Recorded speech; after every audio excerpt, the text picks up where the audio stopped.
Hello lollipop. இன்றைக்கி நம்ம பார்க்க போகிறது ஒரு சார்கோல் பவுட்ரு வச்சு எப்படி ஈஸியாக வீட்டிலையே நம்மளே யாரோட உதவி இல்லாமல் ஒரு ஃபேஸை க்ளோவாக ஒரு ஃபேஷியல் பண்ண லுக்கு கொண்டு வர போகிறோம் அப்படிங்கிறது தான். இதுக்கான இன்க்ரீடியன்ஸ் எல்லாமே நான் உங்களுக்கு டிஸ்கிரிப்ஷன்லேயும் கொடுத்துருக்கேன். இல்லை கமெண்ட் பாக்ஸில் நீங்கள் கமெண்ட் பண்ணால் கண்டிப்பாக நான் கொடுப்பேன்.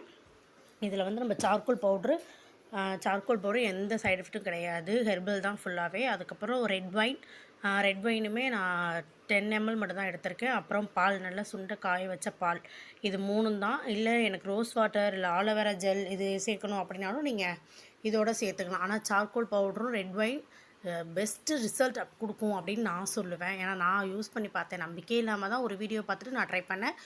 ஆனாலுமே சூப்பர் ரிசல்ட், செம்மையாக இருந்துச்சு. அதுவும் எப்போயுமே நம்ம ஃபேஸ் பேக் ஏதாச்சும் யூஸ் பண்ணோம் அப்படின்னா கழுத்துக்கும் கைக்கும் ட்ரை பண்ணி பார்க்கறது ரொம்ப நல்லது. தொடச்சதுக்கப்புறம் பாருங்கள், உண்மையாகவே சூப்பராக இருந்துச்சு.